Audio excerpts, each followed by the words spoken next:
ডুমডুমা আঞ্চলিক ছাত্ৰ সন্থাৰ সদৌ ছাত্ৰ সন্থাৰ আহ্বান মৰ্মে যি অসম চুক্তিখন আছিলে এই অসম চুক্তিখনে আজি 40টা বছৰ ভৰি দিছেহি। এই অসম চুক্তিখনত যিসমূহ শ্বহীদ বৰণ কৰিছিলে, যি 855জন যি শ্বহীদ আছিলে, তেওঁলোকক শ্ৰদ্ধাৰে সোঁৱৰিছোঁ আৰু শ্ৰদ্ধাৰে সোঁৱৰি আমি ৰাজহুৱা স্থানত বন্তি প্ৰজ্বলন কৰি এই চুক্তিখনক স্মৰণ কৰিছোঁ। আৰু এই চুক্তিখনক যে এইখন চৰকাৰে যে অৱহেলা কৰি তেওঁলোকে যিসমূহ কা আইনখন যে জাপি দিব বিচাৰিছে, এই কা আইনখনক জাপি দিয়াৰ কেতিয়াও আমি মানি নলওঁ। তেওঁলোকে যিমান জুলুম কৰক, যি কৰক, এই আইনখন কেতিয়াও মানি লোৱা নহ'ব। কাৰণ অসম চুক্তিখনত এই আইনখনে প্ৰতিটো দফাই অৱহেলা কৰিছে আৰু অৱহেলা কৰি এই আইনখন আমাক জবৰদস্তি জাপি দিবলৈ লৈছে। আৰু ইয়াৰ পৰাই আমি ডুমডুমাৰ পৰাই যি অসম চুক্তিখন আছে এই অসম চুক্তিখনক সোঁৱৰিছোঁ আৰু লগতে যিসমূহ বীৰ বীৰাংগনাই এই অসম চুক্তিখন কৰোঁতে শ্বহীদ বৰণ কৰিছিলে তেওঁলোকক শ্ৰদ্ধাৰে সোঁৱৰিছোঁ।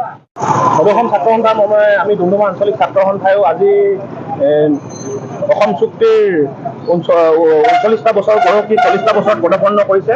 আজি সেই সময়তে আমি যি আমাৰ 855জন শ্বহীদ, এই শ্বহীদক আমি এই স্থানৰ পৰাই স্মৰণ কৰিছোঁ। আৰু আমি ক'ব বিচাৰোঁ যে যি আমাৰ এই যি 855জন শ্বহীদ, আমাৰ যি অসম চুক্তিৰ কাৰণে যি আমাৰ এই 855জন শ্বহীদ হ'ল আৰু কিমান আমাৰ পংগু হ'ল আৰু আমাৰ বহুত মহিলা ধৰ্ষিতা হ'ল, তাৰপিছত গৈ আমি এই আমাৰ অসম চুক্তিখন পাবলৈ সক্ষম হ'লোঁ।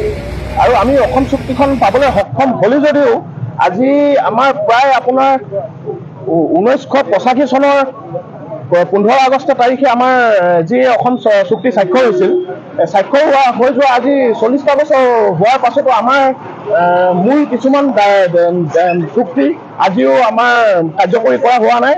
আমি এই স্থানৰ পৰাই কেন্দ্ৰীয় চৰকাৰ আৰু ৰাজ্য চৰকাৰক অনুৰোধ জনাইছোঁ যে আমাৰ যিসমূহ দাবী 6 নং দফাকে আদি কৰি আমাৰ বহুত মূল দাবী কিছুমান আছে, সেইসমূহ যাতে তেওঁলোকে পূৰণ কৰিবলৈ আমি এই স্থানৰ পৰা আহ্বান জনাইছোঁ। ধন্যবাদ।